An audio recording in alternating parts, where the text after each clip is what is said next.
Allez, Zonu Beshem Hashem, Oseh Shamim Varetz. Amar Rabbi Yirmiyah, Gdola Iya'ira. Ouais, c'est une des grandes qualités de l'homme, c'est Irat Shamaim.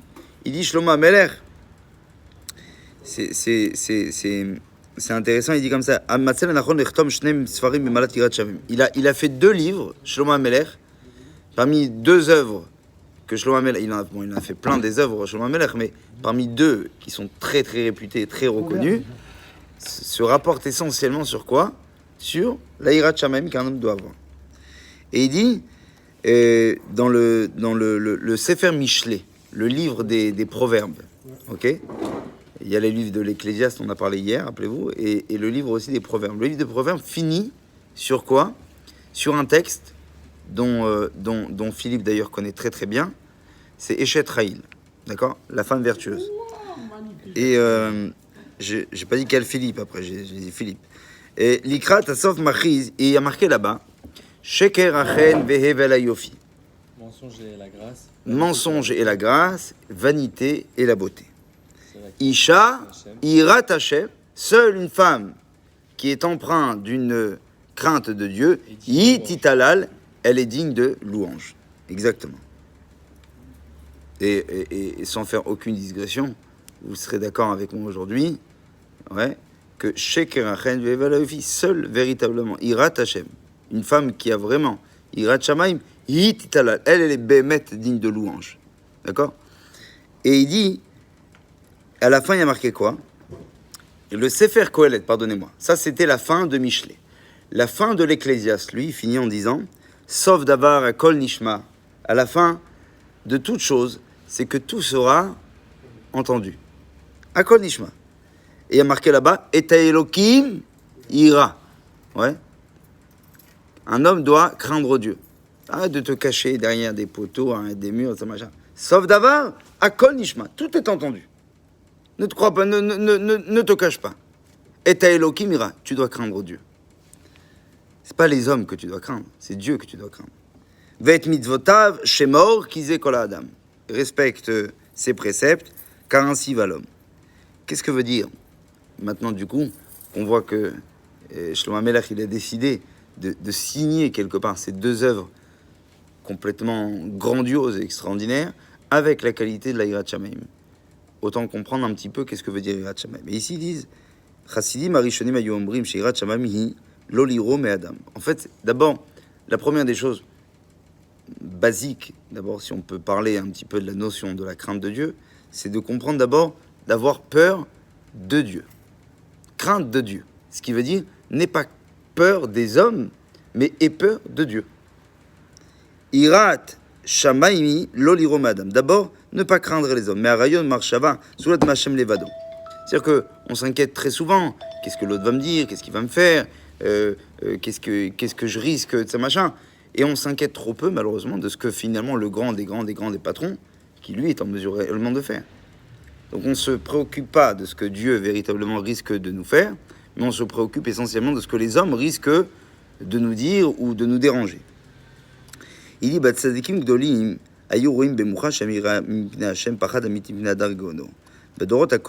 dans les générations précédentes, il dit lorsqu'arrivaient les jours redoutables de Rosh Hashanah et de Kippour, il y avait dans ces villes-là une sorte de métar, une sorte de tension, une sorte de circonstance ou un contexte où les gens sentaient quelque part, il y avait comme une crainte qui était palpable.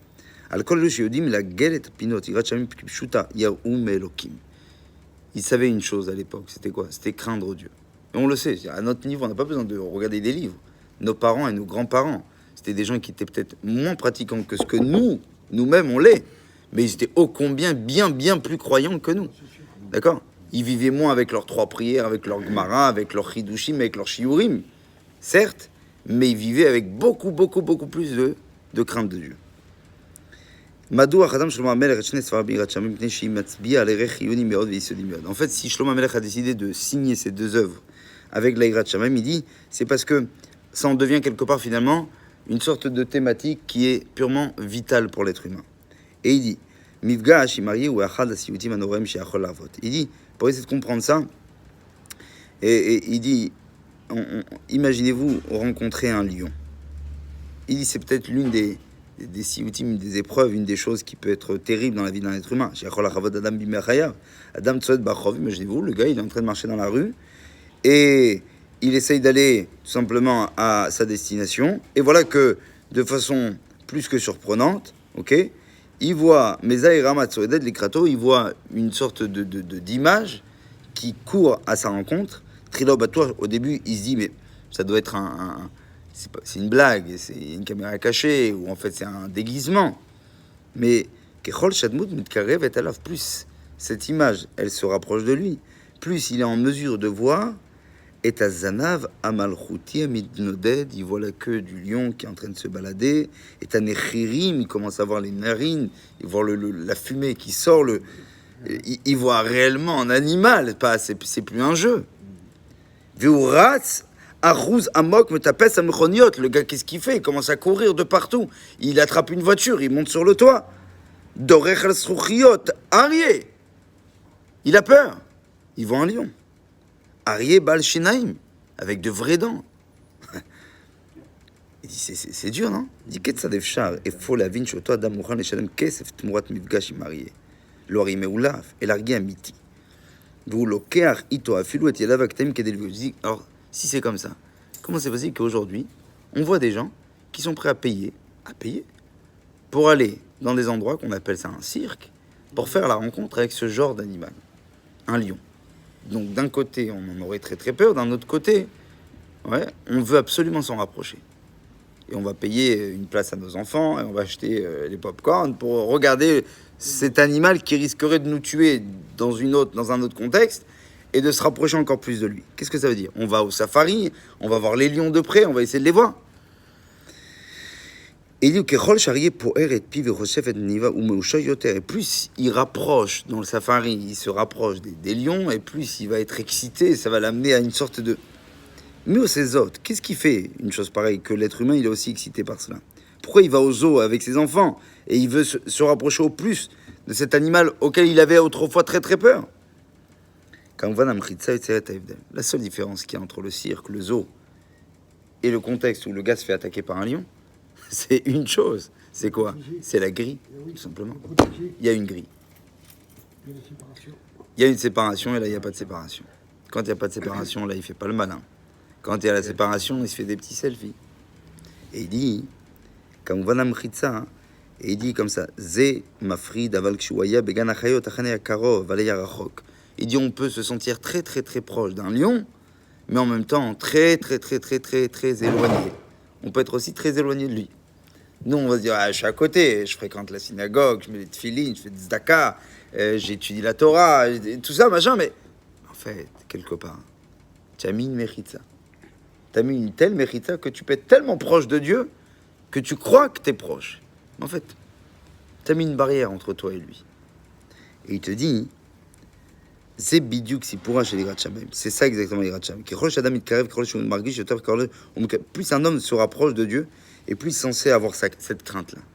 Si réellement il savait qu'il y a Dieu devant lui. S'il va à la Sina, c'est qu'il a rattaché. Non, non, Mechila, non. Je n'ai pas envie de dire les choses en live, mais il y a des gens qui vont à la Sina parce que ça peut calmer les consciences. C'est parce que ça fait du bien de déverser son cœur, parce qu'il y a aussi l'engouement de la communauté qui est sympathique, parce qu'après tout... non, pas du tout, pas forcément. C'est aussi une manière d'accomplir son devoir, d'être un bon gars. Est-ce que pour autant, tous les gens qui viennent à la synagogue sont portés et habités par de la hirat shamaim, tel qu'on est en train de le dire? Ils ont peur lorsqu'on arrive à la tfila? On a peur quand on arrive à Rosh Hashanah et à Kippour? Non. Pourtant, on vient tous les jours à la synagogue. Pourtant, on étudie la Torah aussi tous les jours.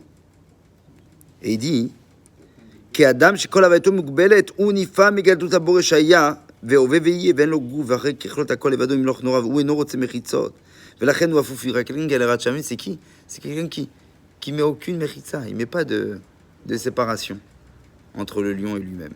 Et plus il s'en rapproche, et plus il en a peur. Et c'est une crainte. Il redoute littéralement. On appelle ça les jours redoutables. Là, on redoute quelque part les réactions de ce lion. Qu'est-ce qu'il risque de nous dire, de nous faire? Ira bona, ira mechazeket, ira tshamaim. Vota ira tshamaim, ou medad l'école Adam, bifrod, biamimelu. Durant ces jours-ci, c'est une sorte de baromètre, ou de thermomètre, si on veut, de savoir est-ce qu'un homme craint Dieu carrément. La da'ad bemisteri nashoat kama ou karov lelokav. Pour savoir jusqu'à combien. Moi, j'avais un rave là qui me disait, et il nous avait fait un shiur, il nous avait dit que durant le mois d'Elul, une fois, on l'avait appelé en Israël parce qu'il avait fait il avait agrandi son balcon. Ah, ouais. Tu vois, alors en Israël, ils l'ont appelé jugement, machin, le mec, il va devoir détruire, reconstruire, machin. Il a dit, pendant 2 semaines, il a reçu donc la convocation. 2 semaines, il appelle les avocats, il construit un dossier, il n'en dormait plus la nuit, tout ça, machin. Et ici, quoi, 2 secondes. 2 secondes. On parle de quoi? D'argent, on parle de mirpesset, à raccourcir, à agrandir. On parle d'un juge qui va pas parler ni c'est quoi ma parnassa, ni ma vie, ni mon couple, ni mes enfants, ni tout ce qui va autour. Et déjà, on est en train de trembler. C'est là où on se rend compte que finalement, qu'on ne porte pas assez véritablement de conscience sur ce que peut être véritablement la Yirat Shamayim. Yirat Shamayim, c'est-à-dire qu'on sait que notre destin, il est carrément dans les mains d'Akadosh Baruch Hu. Quand on est en mesure de penser comme ça, on est en mesure véritablement de s'amener quelque part cette vitalité que parle Shlomo Ameler dans ses 2 livres, de vivre avec ça. Et carrément, l'avantage, il est quoi? C'est que, vous allez me dire, moi, mais une crainte, c'est quelque part, c'est flippant ce que tu dis, Jérémy. C'est-à-dire que tu es en train de dire qu'en fait, un bon juif, c'est un parano. Non, un bon juif, c'est celui qui, avec les êtres humains, il a peur de rien. Pourquoi? Parce qu'il sait que son destin n'est pas dans la bouche ni du médecin, ni du directeur, ni du préfet, ni de celui qui a décidé, mais uniquement de ce qu'Akadosh Baruch Hu dit. Donc, c'est pas une paranoïa dans le sens où je dois avoir peur. Non, c'est que toute ma confiance, toute ma foi, je dois savoir tout simplement bien la distribuer. Où ça? Vers celui réellement qui tient la clé. C'est ce qu'on dit, et c'est ce que dit d'ailleurs aussi Shlomo Ameler quand on dit, c'est plus David qui dit, Arour Gever, maudit soit l'homme qui met toute sa confiance en l'homme, et béni soit l'homme qui met toute sa confiance en Dieu. Chazak Baruch, Kadish.